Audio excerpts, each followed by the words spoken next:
Hello again there, Trek fans or Spyder fans.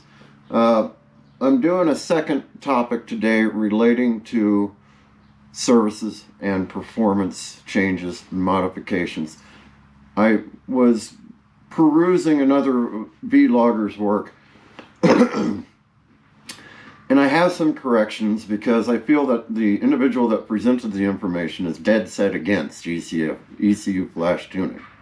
He presents three arguments where he balances the power pedal and then explains the power commander and then explains and instantly jumps to why I won't send my ECU to somebody else to tune.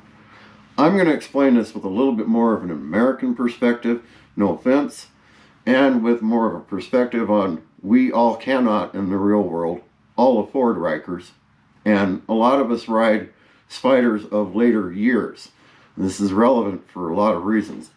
I'll start, and I'm going to start with the power pedal. If you're on a newer trike, it's a wonderful item to have. Why? Because it's plug-in. You're not damaging the bike. You can add it easily. It snaps right in. It's full of programming. It's very easy to maintain and manage. I believe some are tunable by phone. I know that with the Power Vision 3, and that's more of a direct fuel management system than a throttle control device, you can, but the power pedal is designed to basically enhance your pedal, your throttle response, directly from the input-output, and enhancing those factors as it relates to the ECU. Pay attention to that. Okay, but it has advantages. It does. It snaps right in. If you're under warranty, you can sneak it in there. Pretty compliant with your stock exhaust, all that stuff. Now, with the Power Vision, which is the relevant model for more direct tuning with custom tunes, and the Power Commander, which is available on this generation of trike, Power Commander 5, sadly enough, I believe is no longer produced. I know I can't get the sensors anymore, and so I have to shop Power Vision if I were to change it, but I'm set. Now, the advantage is you can customize. You can curve or relate or change your torque patterns, horsepower patterns, mileage. Some give you the ability to save several maps. I know a guy that has like 20 maps on a Scout in Pueblo, and it's insane. Oh, I want to go fast. Hold on, guys. Okay, yeah, and that's on his little controller thing. Gets a little weird. The disadvantages to that type of technology, they do not plug right in. It is a project. And you are splicing one directly into your wiring harness, and two, splicing into a wiring harness that in some of the little critical locations, the diameters of the wiring or the gauges are quite thin. So it's quite easy to damage a harness and cause permanent damage to a harness. The problem with that is in this generation of bike, it is now obsolete. So you can't get BRP parts, and you're taking a gamble and rolling on the dice on this model on what you can and can't get. So you're causing damage to a harness. Secondly, if you're under warranty on a new machine with this solution, you're likely violating warranty. And also, when you go with that solution with your Power Commander Power Vision, you have to look at it as an overall fuel management solution. Otherwise, you're only gaining at most, and some will argue if any power, at most that you're gaining out of it is 5 to 10 horses, 5 or 6%. You also got to let the bike breathe. This bike does not have a cat. I have the RLS exhaust. I'll point down where you can see it a little bit. And most importantly, there's a third element that you also need for this, and even any type of tuning that you need to consider is, let me back up a step.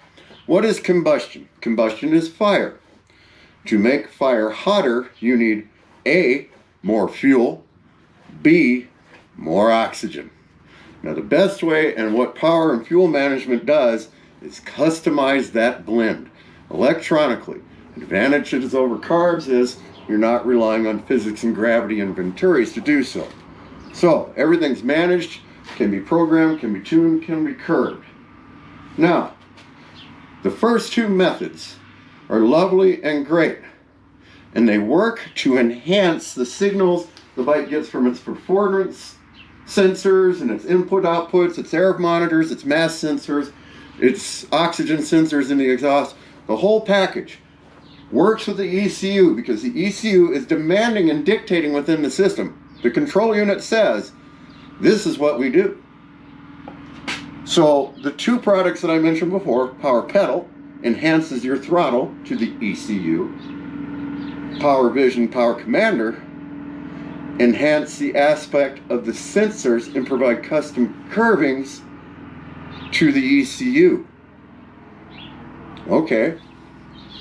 One, I still have to plug it in, whether or not it's legal in my state, so on and so forth. Two, and it's expensive. And don't forget, Power Pedal is for fly-by-wire, not for fly-by-cable or proprietary throttle systems. Hear mine squeak? Can't use a Power Pedal. That's out for a bike like this, and they likely never even researched it. So, on to what I feel is actually the best solution. And I'm going to give you three reasons why. The criticism the European vlogger had about the process of the ECU flash is you are taking your ECU and sending it off to somebody and hoping it comes back. Well, I guess geographically our differences between Canada and the shipping systems, I don't have worked out between Austria and here. I know I ship parts for this out of France pretty easily, but I don't get into that. I'm closely located and I've used services on other bikes both on the East Coast. I use Monster Tune in Canada because they're the best at it. They also have done this the longest, have been around it, and they're very familiar with the motor setup. They dyno tune the settings that are programmed directly into your ECU at two levels, stage 1 and stage 2. I have stage 2. I can guarantee it, I have seat of the ass dyno, and I've gained 20 horses. The torque on this now is phenomenal. I ride with a passenger and compete with hogs. I can now beat most hogs, definitely on the top end. So those were real results that I experienced. So here's why. They're changing the ECU itself. You're not relying on components to enhance the ECU, and you're not relying on software and programming and coding to make those enhancements. So the decisions or processes are read directly off the sensors, directly into the computer. Your other two methods, they have to bypass through. Ooh, the Power Commander says I should do this ECU. Well, that costs time and response. I don't care how you look at it. Secondly, with the ECU, same thing. The signals have to be processed through, actually feed through the system. You could even actually be violating your CAN bus system on this system and causing yourself the dreaded VSS errors, especially on these older Gen 1s. Be very careful when you're looking at your fuel management system. Now, if you're not comfortable with the flash, because yes, you take your flash out, you do it in insured shipping, you get it to Manitoba, they return that favor, 14 days later, you get a brand new bike.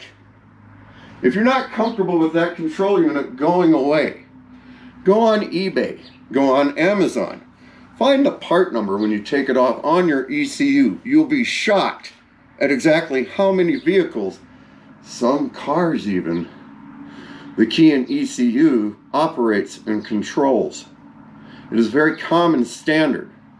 So when this system was developed and used for the primary ECU for a lot of these toy vehicles and extra vehicles, snicks right into the same component, programmed directly into the same ECU. I understand taking a risk, so do what I did. I bought a spare Spyder ECU off an 08, and I sent that bad boy. Kept my original. Telling you, this is the way to go. Any power commander system I put on any bike, I've owned over 200. I've used assorted levels of power commander from the original all the way through the 5 and used them on numerous bikes. I used to do custom upgrades and performance upgrades for people in my shop. It's a good product, it's a sound product, but you need to understand what you're doing and the risks that you're taking when you use it. Same with the Power Vision, it's just an extension of it and it allows you to use your cell phone. That's the basics of it. But the Power Pedal, it's also a different component that allows you to put and work past their enhancement past these. The one blogger says 65% at any time. That's a good way to look at it, but you have to look at it more on the line of where is the bike sold, what are the emission standards, what has to be done to the bike for it to run in each country according to the governments. And the EPA has quite an influence in our country and Canada. So I understand his point. I can agree, but I don't need a chalkboard to demonstrate to me that I understand as a computer technician, my real profession, retired, that one of the ways that you also enhance the performance of a PC, computer, any system whatsoever, is you reduce the interaction with the physical medium as much as possible. So what that means is if you can reduce the wired path or the bundle of wiring with the extra processor that you simply snap right in with the additional chips, this, that, and most importantly to me, people now with Power Commander, Power Vision even, it is a great way to customize your ride if you can get access to a dyno. Other than that, you're using their maps or whatever you can download or whatever you can find. If you got the nads enough to get your computer out and mess with it, have fun with that. Just remember, if you go too lean, you'll burn that top end down, and I mean instantly. Now, so, should be done by professionals and those by experience, is my point. And you should have a custom tune. Power pedal, you're relying on some designers' electronic design and interpretation on what interprets or enhances your power. Even with updates or modification mods, are you going to trust your performance to somebody else's programming? I'm old school. I don't. I know I tend to ride older bikes. I know I tend to look at things in terms of aging and proprietary nature and how motorcycles in general have evolved. But I don't like to see people not getting the full set of information. That's why I spent some time on this, because it's important that you know. However, every way of enhancing this, you're taking a risk. Either by warranty, either by not understanding what you're doing to the machine, or even not understanding the full concept of when you do a performance enhancement. It's a complete setup. Even just changing to a free-flowing filter like K&N, you may not have to tune your ECU, but you can. So why not use a product that does, or even send your custom information about your setup? Because the thing that's nice about Stage 1 on the Monster Flash, your RT, your RTL, your Sea to Skies, your F3, all your 3 cylinders, the 16 or the 13 to 16 STs, they are all very well served by this, and most importantly, this is a service nobody's going to notice. When you take your RTL or something and see the Sky to the shop and they see a Power Commander or Power Vision and you've tapped into that wiring, yeah, have fun explaining that to the warranty department. So, just remember, we take risks either way. Either way has their advantages. I do agree with the vlogger on that. But to stand firm and say it is not the way to do it, I'm sorry. From an electronics perspective, from a performance perspective, from everything that you see and understand about even the nature of resistance in electronics, the ECU is the shorter path, and it's making the decision directly. No lag in response. No, I got to process that algorithm. No this, no that. You're not tapping into your mass air sensor harness, things like that. It's direct. You unsnap 2 connectors, unscrew it from the frame, put it in a box, insure it. Or if you want to get the spare, order it from eBay. And in short, there's a shit ton of them out there used. Trust me. And they're cheap. Do that. Have it flashed. It will come back as your RSS, whatever your model is, with their flash. They've done it on a dyno. They've tuned it on a dyno to their standards. And these guys are rather good at what they do. I've used them more than once on more than one vehicle, and another person named Ivan out on the East Coast as well. I am for ECU tuning. That is the way to go. Thank you.